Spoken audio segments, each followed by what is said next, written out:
Take the example of the last attack on bin Laden. Number one, you don't know what you're attacking. They say they know, they don't know. They were trying to kill Gaddafi, right? They killed his 4-year-old daughter. That poor baby hadn't done anything. Gaddafi is still alive, mashallah.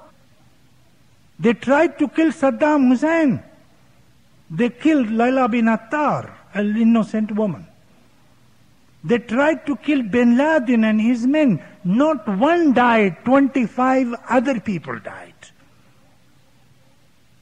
They tried to destroy a chemical factory in Sudan. Now they are admitting they destroyed a medicine factory. 1/2 of the production of medicine in Sudan has been destroyed, not a chemical factory. You don't know. You think you know. You're going to hit the wrong thing all the time. 2 of your missiles, 4 fell in Pakistan. 1 was slightly damaged, 2 were totally damaged, 1 was slightly damaged, and was totally intact. For 10 years, the American government has kept an embargo on Pakistan because Pakistan is trying stupidly to build nuclear weapons and missiles. So we have a technology embargo on my country. One of the missiles was intact. And what do you think? The Pakistani official told the Washington Post, he said, it is the gift from Allah.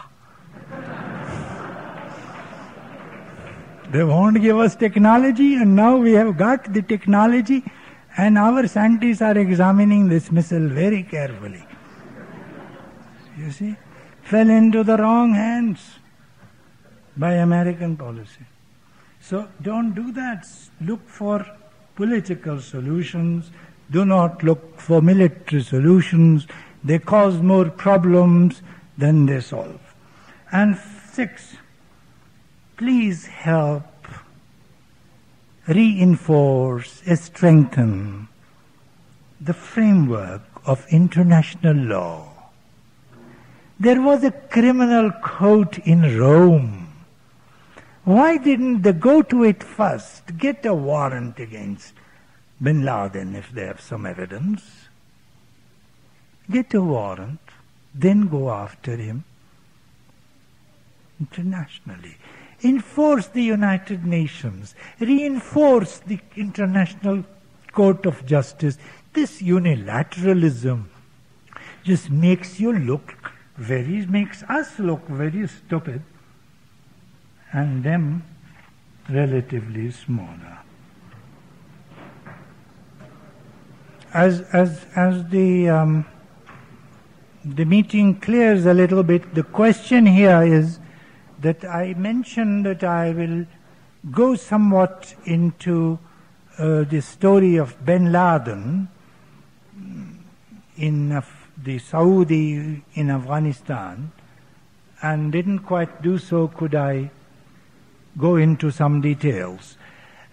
The point about bin Laden would be roughly the same as the point between Sheikh Abdul Rahman, who was accused and convicted of encouraging the blowing up of the International Trade Center in New York City. The New Yorker had a long story on him, and it's the same as that of Amal Kansi, the Pakistani Baluch, who was also convicted of murder of 3 CIA agents. Let me see if I can be short on this, very short. Jihad, which has been translated to you 1,000 times as holy war, is not quite just that. Jihad is a word that means to struggle. And it could be a struggle by violence or a struggle by non-violent means. There are 2 forms, jihad al-saghir, the small jihad and the big jihad. The small jihad involves violence, the big jihad involves the struggles with self. Those are the concepts of jihad. The reason I'm mentioning this is that in Islamic history, jihad as an international violent phenomenon had disappeared in the last 400 years, for all practical purposes. It was revived suddenly with American help in the 1980s. When the Soviet Union intervened in Afghanistan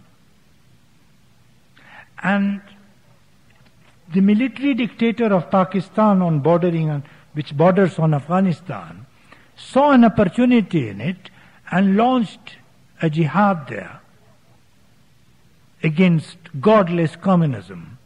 The United States saw a God-sent opportunity to mobilize 1 billion Muslims against what Reagan called the evil empire.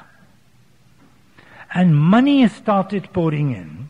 CIA agents started going all over the Muslim world, recruiting people to fight in the great jihad. Bin Laden was one of the early prize recruits because he was not only an Arab, he was also a Saudi. He was not only a Saudi, he was also a multimillionaire, willing to put his own money into the matter. And Bin Laden went around recruiting people for the jihad against communism. I first met him in 1986, and he was recommended to me by an American official whom I do not know whether he was an agent or not an agent. I have no idea of that. I wouldn't accuse this poor American as a CIA agent necessarily. I was talking to him and I said, who are the Arabs here who will be interesting? By here I meant in Afghanistan, Pakistan.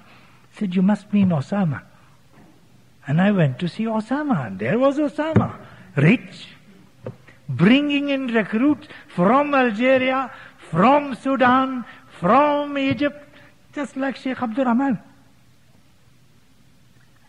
This fellow was an ally.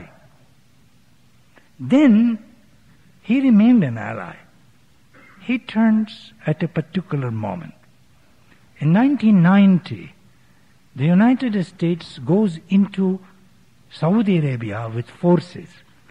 Saudi Arabia is the holy place of Muslims, Makkah, Medina. There had never been foreign troops there.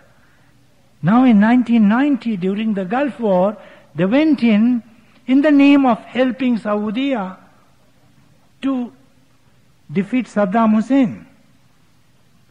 Osama bin Laden remained quiet. Then Saddam was defeated. Saddam is defeated, but American troops stayed on. In the Kaaba, the land of the Kaaba, foreign troops. He wrote letters after letters saying, why are you here? Get out! You came to help, but you have stayed on. And finally, he started his jihad with against the other occupiers. His mission is to get American troops out of Saudi Arabia. His earlier mission was to get Russian troops out of Afghanistan. See what I was saying earlier about covert operations. A second point to be made about him. Look, these are tribal people.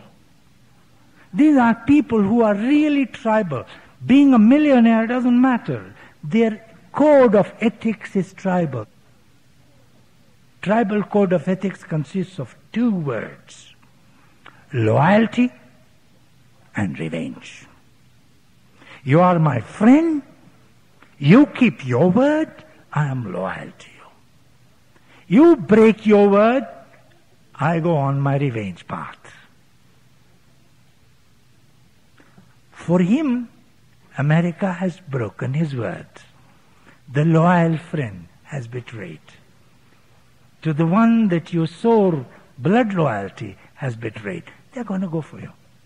They're going to be a lot more. There will be a lot more. These are the chickens of the Afghanistan war coming home to roost. And this is why I said towards the conclusion, covert operations, stop them. There is a price attached to those that the American people cannot calculate. And Kissinger type of people do not know. They don't know. They don't have the history to know. Many thanks for bearing with me.